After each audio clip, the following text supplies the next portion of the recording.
Welcome back to crafts by Megha. ഇന്നത്തെ craft നമ്മുടെ വീടുകളിലൊക്കെ കളയാനായിട്ട് വെച്ചേക്കുന്ന നമ്മുടെ പഴയ പ്ലേറ്റ്, സ്ക്രാച്ച് ആയിട്ടൊക്കെയുള്ള പ്ലേറ്റ് നമുക്ക് എങ്ങനെ റീയൂസ് ചെയ്ത് നല്ലൊരു ഹോം ഡെക്കോർ പീസാക്കി മാറ്റാം എന്നുള്ളതാണ്.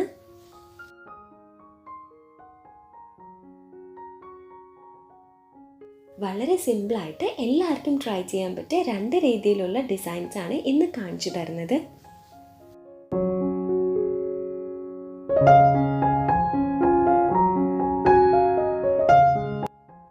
നന്നായിട്ട് ക്ലീൻ ചെയ്ത് ഡ്രൈ ആക്കിയിട്ടുള്ള 2 പ്ലേറ്റിലും ഞാൻ വൈറ്റ് ജെസ്സോ ആണ് അപ്ലൈ ചെയ്തേക്കുന്നത്. സ്പോഞ്ച് വെച്ചിട്ടാണ് അപ്ലൈ ചെയ്തത്. ഒരു കോട്ട് ജെസ്സോ ആണ് അപ്ലൈ ചെയ്തത്. അപ്ലൈ ചെയ്തതിന് ശേഷം നന്നായിട്ട് ഡ്രൈ ആക്കി എടുത്തേക്കുവാണ്. ജെസ്സോ എങ്ങനെയാണ് ഉണ്ടാക്കുക എന്നുള്ള വീഡിയോ ഞാൻ മുൻപ് ചെയ്തിട്ടുണ്ടായിരുന്നു. ആർക്കെങ്കിലും ആ ഒരു വീഡിയോ കാണണമെന്നുണ്ടെങ്കിൽ ഈ വീഡിയോയുടെ ഡിസ്ക്രിപ്ഷൻ ബോക്സിൽ ഞാൻ എങ്ങനെയാണ് വൈറ്റ് ജെസ്സോ ഉണ്ടാക്കുക എന്നുള്ള വീഡിയോയുടെ ലിങ്ക് ഷെയർ ചെയ്യുന്നതായിരിക്കും. വൈറ്റ് ജെസ്സോ നന്നായിട്ട് ഡ്രൈ ആയിട്ടുണ്ട്. അടുത്തതായിട്ട് ഞാൻ യെല്ലോ കളറാണ് പ്ലേറ്റിൽ അപ്ലൈ ചെയ്യുന്നത്. സ്പോഞ്ച് വെച്ചിട്ടാണ് അപ്ലൈ ചെയ്യുന്നത്. അപ്ലൈ ചെയ്തതിന് ശേഷം നമുക്ക് നന്നായിട്ട് ഡ്രൈ ആക്കി എടുക്കണം.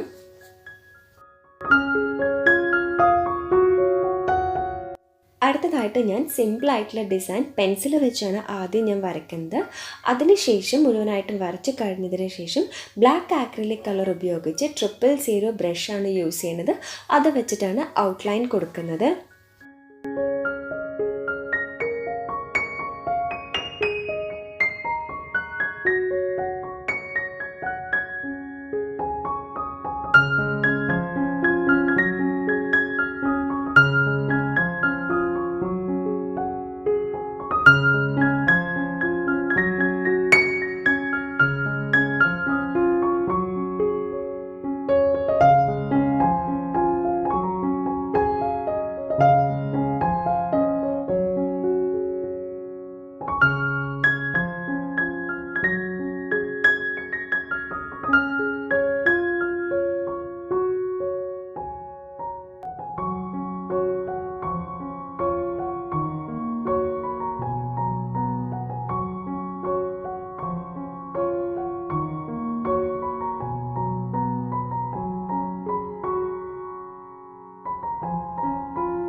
ആദ്യത്തെ ഡിസൈൻ ഇവിടെ കംപ്ലീറ്റ് ആയിരിക്കുകയാണ്. അതിനുശേഷം നമുക്കിത് നന്നായിട്ട് ഡ്രൈ ആക്കാൻ വെക്കണം.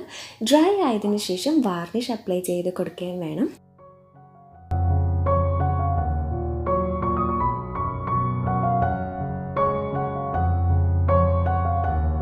അടുത്തതായിട്ട് നമുക്ക് രണ്ടാമത്തെ പ്ലേറ്റിൽ ഡിസൈൻ ചെയ്തെടുക്കാം. ആദ്യത്തെ പ്ലേറ്റിൽ ചെയ്ത പോലെ തന്നെ ഡിസൈൻ ഞാൻ ആദ്യം പെൻസിൽ വെച്ചാണ് വരയ്ക്കുന്നത്.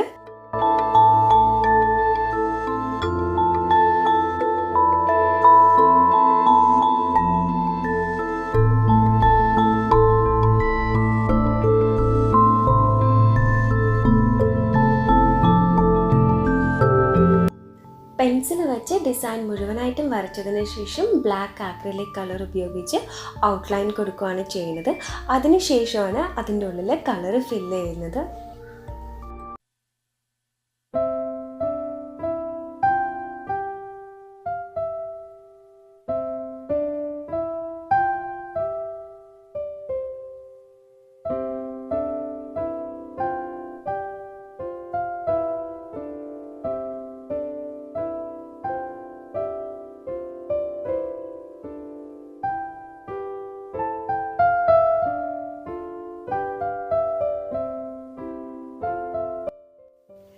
ഇവിടെ പ്ലേറ്റിൻ്റെ ഒരു വശം മാത്രമേ നമ്മൾ ഡിസൈൻ ചെയ്തിട്ടുള്ളൂ.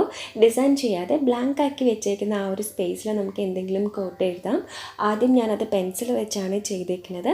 അതിനുശേഷം ബ്ലാക്ക് ആക്രിലിക് കളറും 000 ബ്രഷും ഉപയോഗിച്ചാണ് അവിടെ എഴുതുന്നത്.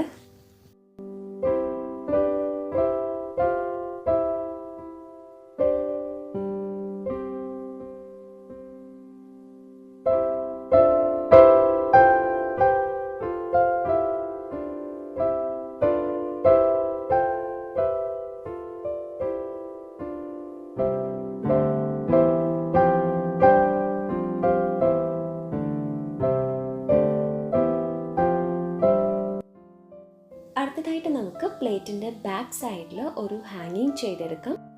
ഹാങ്ങിങ് ചെയ്തെടുക്കാൻ വേണ്ടിയിട്ട് ഞാനിവിടെ ഡബിൾ സൈഡ് സ്റ്റിക്കറാണ് എടുത്തേക്കുന്നത്. ഡബിൾ സൈഡ് സ്റ്റിക്കർ നമുക്ക് എവിടെയാണോ ഹാങ് ചെയ്യേണ്ടത് ആ ഒരു സ്പേസിൽ ഡബിൾ സൈഡ് സ്റ്റിക്കർ ഒന്ന് സ്റ്റിക്ക് ചെയ്ത് കൊടുക്കുക. ചെറിയ പീസ് മതി. അതിനുശേഷം crochet thread, jute drop, embroidery thread അങ്ങനെ ഏത് വേണമെന്നുണ്ടെങ്കിലും യൂസ് ചെയ്യാം. ചെറിയൊരു പീസ് എടുത്തതിന് ശേഷം ഒന്ന് ചെറുതായിട്ടൊന്ന് കെട്ടിട്ട് കൊടുക്കുക. എന്നിട്ട് നമ്മൾ ഡബിൾ സൈഡ് സ്റ്റിക്കർ എവിടെയാണോ സ്റ്റിക്ക് ചെയ്തേക്കുന്നത് അവിടേക്ക് നമുക്ക് ഈ ഒരു ത്രെഡ് വെച്ച് കൊടുക്കാം. ശേഷം അതിൻ്റെ മുകളിലായിട്ടും നമുക്ക് ഈ ഒരു സ്റ്റിക്കർ ഒട്ടിച്ചു കൊടുക്കാം. ഇത് വളരെ സിമ്പിളായിട്ട് ഞാൻ കാണിച്ചു തരുന്നതാണ്, ഓപ്ഷണലായിട്ടുള്ള കാര്യമാണ്.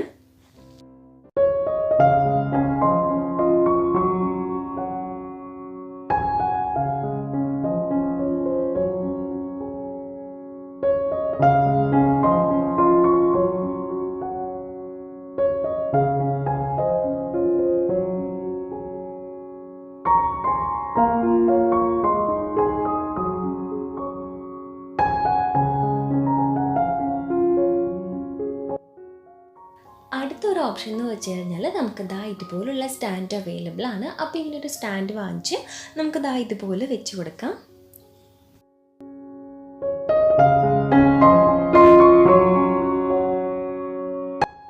വളരെ സിമ്പിളായിട്ടുള്ള 2 ഡിസൈൻസാണ് ഞാൻ ഇന്ന് കാണിച്ചു തന്നേക്കുന്നത്. എല്ലാവരും ട്രൈ ചെയ്ത് നോക്കുക. വീഡിയോയെക്കുറിച്ച് എന്തെങ്കിലും ഡൗട്ട് ഉണ്ടെങ്കിൽ ഇവിടെ താഴെ കമൻറ്റ് സെക്ഷനിൽ നിങ്ങൾക്ക് ചോദിക്കാം. ഞാൻ റിപ്ലൈ തരുന്നതായിരിക്കും. അടുത്തൊരു വീഡിയോയിൽ കാണുന്നവരേക്കും ടേക്ക് കെയർ. ബൈ.